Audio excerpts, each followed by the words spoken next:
Hello, and welcome to our river cruising masterclass.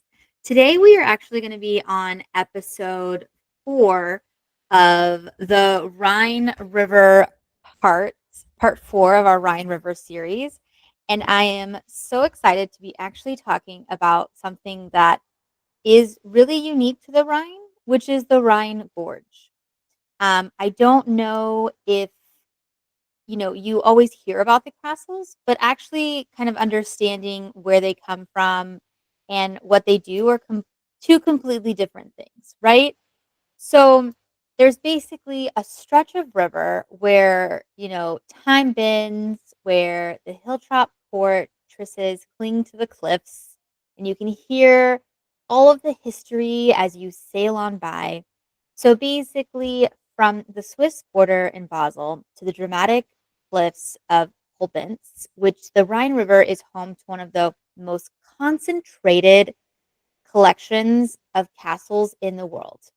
Many built for power, protection, and some for profit. Um, in this episode of the River Cruising Masterclass with Sydney, the owner of the Poodle Booked It, we are going to go through some of actually all. I'm going to go very quickly through every single castle on the Rhine River, the 40, at the top 40. I'm not doing all. There are some smaller ones. The top 40 of the castles, and don't want to get ahead of myself. Top 40 castles and a little bit of their history. So let's start with the Marksburg Castle, or it's in Brachbusch. It was actually built in 1150, and it was built by local nobility and later expanded by the Epstein family not the Epstein family, in 1219. It served as various roles, including a prison and a Prussian military stronghold. It was actually never destroyed, and it's one of the only hilltop castles on the Rhine that has never been ruined. The Marksburg uh, Castle continuous perseverance offers an authentic glimpse into a medieval fortification architecture, and it actually is now houses the German Castles Association. So it is still an historical importance even to this day. The Rheinfels Castle, which is in the St. Goar area, was actually built in 1245. Some of these days, honestly, just don't feel real, to be truthfully honest. Like something that old, like sometimes I just can't comprehend. It was constructed by Count Dieter the Fifth of Classebosselingen. I for sure butchered that. To collect tolls. That is something you will hear on your river cruise as you're sailing across this. There's so many of them, and you had to collect. They collected tolls at each one, so you would just be paying hand over fist to get down the Rhine River in its heyday. But it was actually one of the largest fortresses on the Rhine and capable of holding 4,000 people. It was destroyed in 1797 by French revolutionary troops, and despite its ruined status, the Rheinsfeld remains a testament of like medieval military architecture and the region's turbulent history. So the Stolzenfels Castle, which is in the Kolbentz area, was originally built in 1259 and was a medieval fortress constructed as a toll castle. It was destroyed by the French in 1689 during the Nine-Year War and was rebuilt in the 19th century by Crown Prince William IV of Prussia as a summer residence. It is basically a great example of 19th century Roman romanticism, blending the medieval ruins with the romantic architecture of that time when it was rebuilt. And then this is one of the ones that's actually probably going to be one of the most popular ones and ones you'll see on a lot of your the graphics for the Rhine River. The Pfalzgrafenstein Castle was built in 1327 and was constructed by King Ludwig the Bavarian as a toll station on the small island. So this is actually going to be in the middle of the Rhine River. And it was never destroyed. And it for its unique location in the middle of the river, it's still well preserved and basically looks like a ship. So if you're looking at it from on top, it has that ship sort of view to it. And it's one of those things that's definitely one of the most photographed ones of the Rhine region. The Katz Castle was built in 1371 and was built by Count Wilhelm II of Kasselblochbogen to collect tolls. Again, collecting tolls, right? I told you this is all about tolls. Like, I know we're all money hungry now, but we always have been and always will be, basically. It was destroyed in 1806 by Napoleon, and it was part of the Hostel brothers duo near the Mouse Castle, symbolizing like feudal rivalries. So um, it is now privately owned, and it is actually has, again, as we said, a feud with another one. And that's where we go to the Mouse Tower. So basically, cat and mouse, right?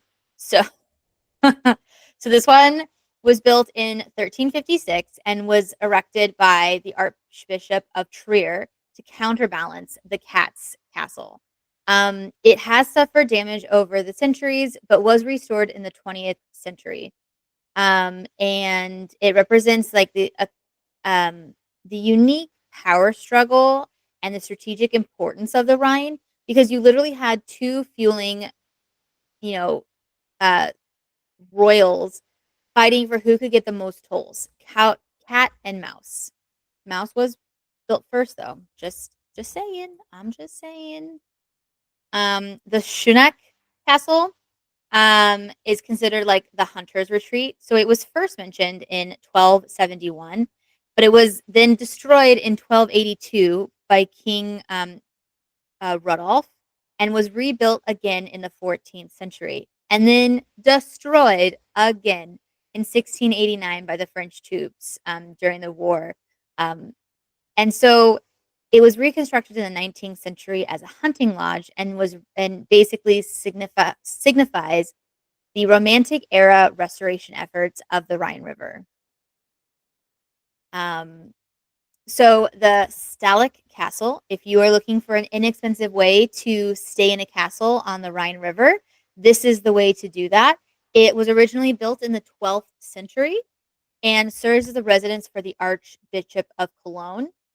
It was destroyed in 1689 by French forces, but it was rebuilt in the 20th century and is now operated as a hostel.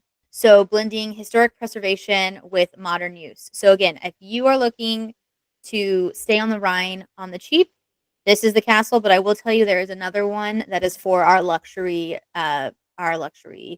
staff, staff, clients, people who want to live the best life. That's how I usually do myself. So the Rheinstein Castle was built in the early 14th century, and it fell into ruin and was actually purchased and restored in the 19th century by Prince Frederick of Prussia. Um, it was destroyed by the French troops in 1801, and the Prussians rebuilt it as part of a defensive system. It's one of Europe's largest fortresses and played a crucial role in the regional defense, and now houses museums and cultural events. Now, another castle is going to be the Ehrenbreitstein Fortress. Again, I apologize in advance for how much I'm butchering all of these things. So, it was originally the original fortifications date back to the 11th century, and the current structure that you see today, again, it's just a AI photo, is from the 1817 to 1828 area. It was destroyed in 1801, and the Prussians rebuilt it as part of the defensive series as well. So you'll see that kind of actually happened a lot. Okay.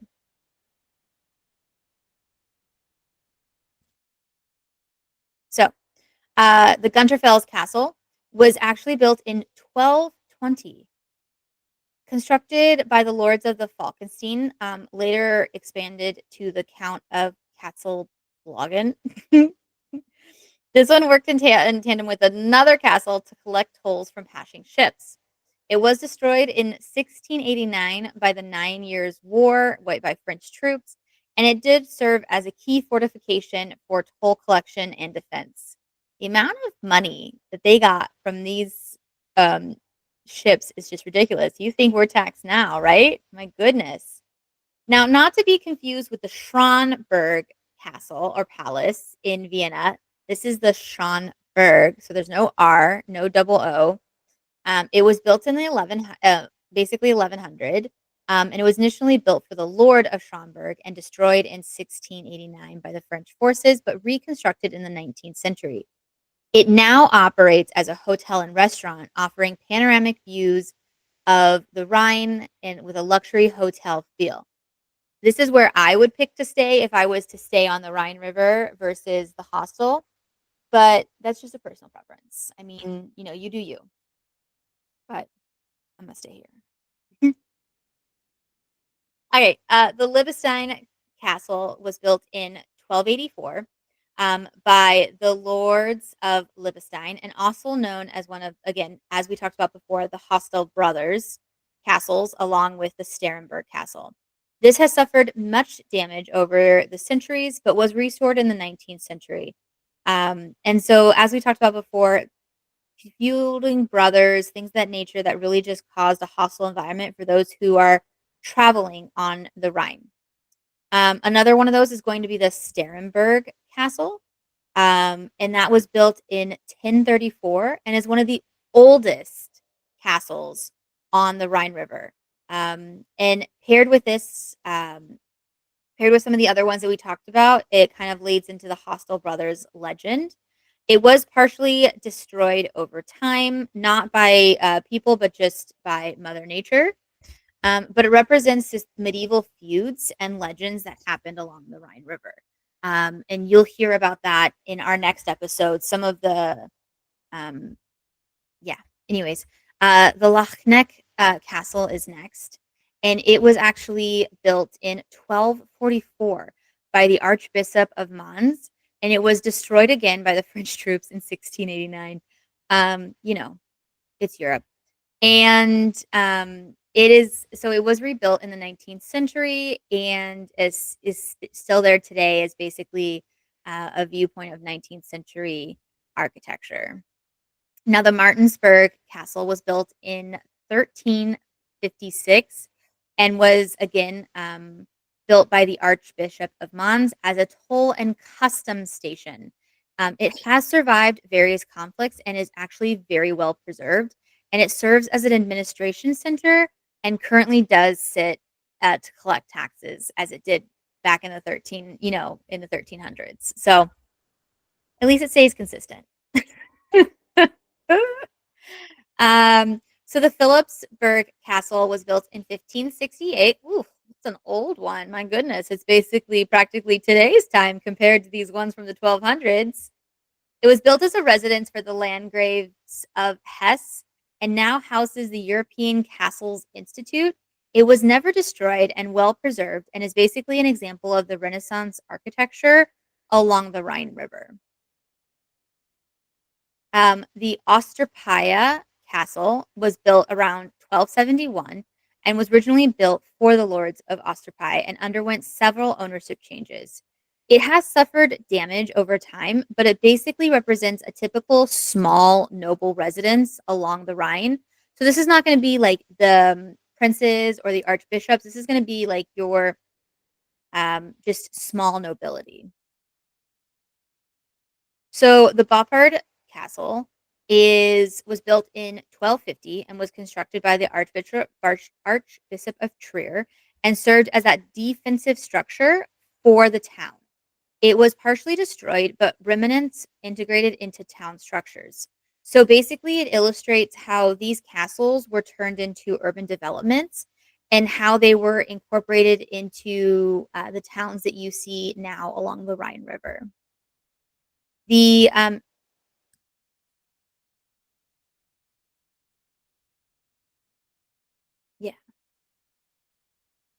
The Heimburg Castle was built in the 13th century and constructed to protect the surrounding region and oversee that river traffic.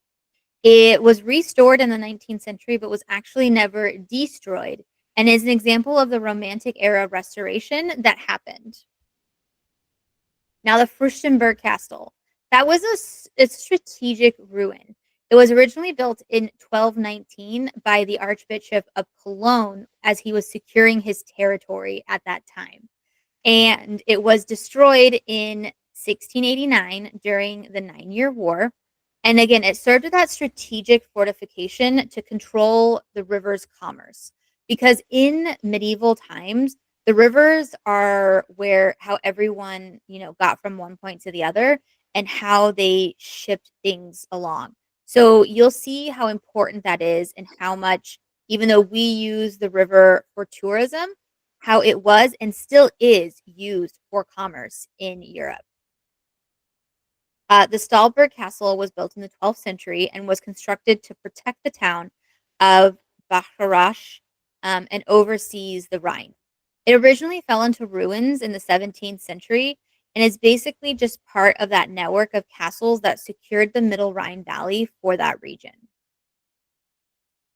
Now you have the Ehrenfels Castle, which is near Rudesheim, which again is one of my favorite cities on the Rhine River. I absolutely love the Rudesheim area. It was built around 1212 by the Archbishop of Mainz to protect his territory, right? As we talked about, that's kind of their thing. And it worked in conjunction with the Mouse Tower to control the rivers to river traffic. Now, the Castle was built in the 12th century and originally as a defensive tower. So it's not really a castle, but it was expanded in the 19th century to have a little bit like to add more to it and what it does. So it was not destroyed, it was preserved and then modified and represents how the evolution of that medieval fortification was then created into residential estates in the 19th century. Now, the Braunsberg Castle, also in the Rudesheim area, was built in the 10th century and is one of the oldest castles on the Rhine, serving as both a residence and a fortress. And it did suffer damage over the centuries, but was restored in the 20th century and now houses my favorite, a wine museum, reflecting also on the region and how much the viticulture has developed this region and the wines that it does produce. Now, the Liechtenstein Castle was built in the 11th century and home to robber barons, which I love a good story. It was destroyed in 1253 and then rebuilt in the 19th century. And it illustrates like the lawlessness of the Middle Ages, the subsequent Romantic area restoration, and how it wasn't all roses and sunshines back in the Middle Ages, if you know what I mean, right? Like they did what they wanted. And some of them got away with it, right? I mean, how much stuff do you see today? So the Reichstein Castle was built in the 11th century. Um, oh no, I already talked about that. My bad. Um, and then you have, sorry, the Rheinstein. You look at the names and they're very close. So last one, I'll go back just so you can see it. Is Reich, right? And the next one is Rieni. So the the Rhine the Rheinstein Castle, which was built in 1316, was built to control those trade routes and fell into ruins as they were back in the day and restored in the 19th century. It was abandoned in the 17th century and is basically a model of that 19th century romanticism and how are great for those. You can restore those old castles, right? Like TLC, no, HGTV, restore that old house, restore that old castle. Let's go. Anyways, easily distracted. Okay, the Sunit Castle was built in the 13th century and destroyed in 1689 during the 9 Year War, and then was rebuilt as a hunting lodge. Um, so it basically is, a lot of that is what you're going to see here in that region. and just kind of all those things. Okay, now the Lahneck Castle was built in the 14th century, and it actually served as a watchtower and a signal station to protect the town of Lorch. It fell into disuse and ruin. So basically, it was a defensive network, not really a castle, but used to notify if someone was going to attack the village that was near the castle. I mean the watchtower. Now you have the Schloss, which was built in the 14th century, originally constructed by the Count of Sayn. And this castle has undergone several renovations, especially in the 19th century under Prince Ludwig zu Zion Wittgenstein. It did suffer damage through various conflicts, but this new house actually is known for its butterfly garden and park. So my Aunt Nina would fall in love. She loves her butterflies. Um, so similar to the Slosh Cyan, we have the Schulz Ingers. And this is our rookie on the block, built in the 1758, 1762. Like it was built as a hunting lodge for the Prince Elector, and it showcases the Rococo architecture. It is a well preserved thing, and it is currently serves as a cultural center and concert venue, identifying the artistic heritage of the region. I mean, it's basically a baby. What? It's only 300 years old? Less than? Boring. you, you start looking at all these castles and you're just like, oh, yeah, is it older than the United States? Yes. But compared to these bad boys on the street, it's a baby. Like if castles had voices, like I'd be like, it's just a baby. Anyways, so the Aldwych Castle was built in the 12th century and constructed by the Lords of Weed, and it serves as their ancestrally seat. It did fall into ruin over the year, but the ruins are basically a testament of the medieval history and just this region and how many castles noble families built here but did not sustain. Now the Marienburg Castle was built in the 19th century, so we've got even more of a baby here. Built in the Gothic Revival style, and it's actually a private residence. And you can't stay here, but I wish we could because it looks absolutely gorgeous. Now, the Hammerstein Castle, which was built in the 10th century, is one of the oldest castles on the Rhine and was a significant stronghold in the Middle Ages. It was destroyed in the 17th century during the 30-Year War, but its ruins is among the oldest along the Rhine, marking it as early medieval fortification efforts. So there's not much to see there. It's just the ruins. Oh, okay. The Schloss Arnfeld was built in 1258 and built by the Archbishop of Cologne and later transformed into a Baroque palace. It has gone various renovations and is currently used for events and wine production. So a lot of my most famous things. But as you can see, that you have a lot of the same people who are building these castles as that defense for what they're seeing. So the Dattenberg Castle was built in the 13th century and established by the lords of Dattenbergs and served as a local stronghold. These ruins offer an insight into the feudal structure of the region and just like how you would have that small nobility or maybe those small lords building this to protect their cities that they had. The Linz Castle was built in 1365 and was constructed by the Archbishop Henrik of Wierenberg as a toll and custom stations. It is still well preserved to this day and now serves as a courthouse, showcasing like the adaptive reuse of historical structures. Now, to people in Europe, right, like everything is historical, so it doesn't have that significance that we have here in the States. But it's just interesting to see what people do with things and how it works. Now, the Orkenfels Castle was built in the 13th century and built by the lords of Orkenfels. and is part of the defensive network along the Rhine.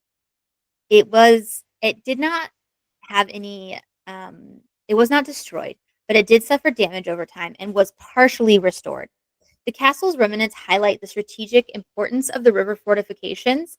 And so, as you will see here, and as how you saw how the French have destroyed so many of these castles, is that one side of the river is German, one side of the river is France. And then you also have, if you listen to my last podcast, the Romans before them.